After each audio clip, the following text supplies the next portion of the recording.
Vamos a hablar con Cele Fierro, ella es referente del Frente de Izquierda y bueno, habla de estos temas que queríamos mencionar y un poco charlar, a ver qué es lo posible en este contexto, qué es lo que se puede hacer de lo que comentaba Rosalía, teniendo en cuenta la gran informalidad que hay en la Argentina y la situación económica tan difícil, ¿no?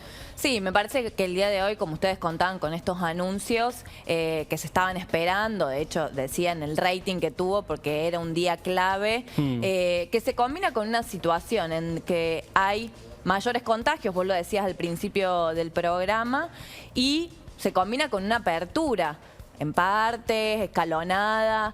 Entonces hay una preocupación, si se quiere, en ese sentido, fundamentalmente para las trabajadoras y los trabajadores, porque ya había industrias habilitadas, no industrias esenciales, y lo que nos llegaba era denuncia de trabajadores que no se cumplían los protocolos, que los medios de transporte no eran garantizados por las empresas. Entonces, la necesidad del control sobre estas actividades que se abren, pero fundamentalmente para los empresarios, para de verdad cuidar la salud y la vida de las trabajadoras y los trabajadores, que me parece que es lo esencial, que el gobierno ha intentado marcar que ese es el camino, pero lamentablemente en estos 120 días que llevamos 4 meses de cuarentena, hemos visto cómo se ha deteriorado la situación económica de las mayorías populares, claro, y que no ha habido de verdad medidas que han alcanzado poder dar respuesta a eso. Hablábamos antes de la cuestión del trabajo informal,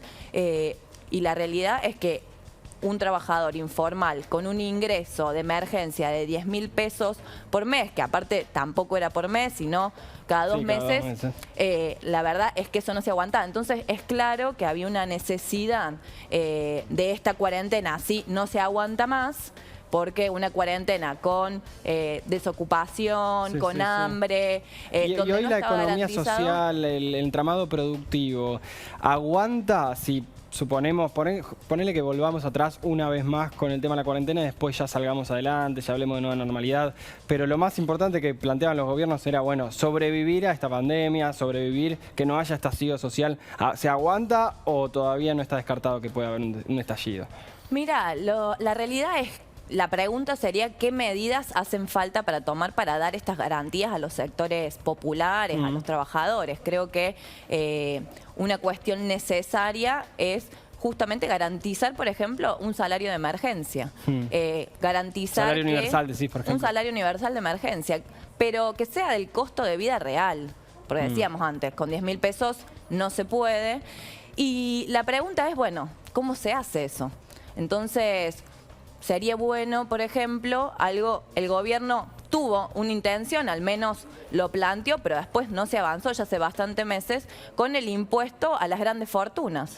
Por ejemplo, el impuesto a las grandes fortunas tendrías recursos para poder activar económicamente para que la población pueda aguantar, en el caso que vos decías, si hay que volver a una fase atrás la cuarentena, para destinar más recursos a la salud pública. Yo escuchaba antes al infectólogo plantear al menos su situación, pero la realidad, al menos lo que nos plantean a nosotros los trabajadores, es que no tienen, por ejemplo, licencias, los salarios tampoco alcanzan. Tuvieron que pelear, por ejemplo, para que se les garantice en los hospitales en la ciudad, en la provincia y a nivel nacional, para que se les garanticen los insumos básicos al personal que está en la primera línea desde hace 4 meses atrás. Entonces, ¿y cuánto te parece que debería ser ese ingreso, teniendo en cuenta lo que está la canasta hoy? Pero nosotros proponemos que sea un ingreso no menor de 40.000 pesos. Yo te digo, desde el Frente de Izquierda Unidad presentamos un proyecto, porque lejos del proyecto que nunca se presentó por parte del gobierno nacional, desde el Frente de Izquierda Unidad se presentó un proyecto que se negaron a tratar,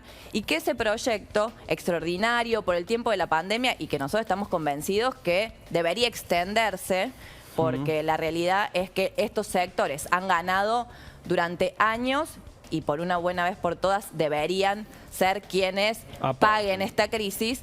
Se podría, si se aprueba, ingresar a las arcas del Estado 15.000 millones de dólares. Con eso, por ejemplo, calculamos que puede haber un ingreso de más de 30.000 pesos para entre 6 y 7 millones de personas por el lapso de un año. Entonces hay medidas que se pueden tomar para garantizar justamente las condiciones sociales y que lo principal es cuidar Bien. a la mayoría de la población, lejos claramente de las posiciones que hemos visto últimas semanas que estuvieron presionando por la apertura de la cuarentena de manera completamente anticientífica y exponiendo a las mayorías. Bien, muchas gracias por haber gracias a venido. vos.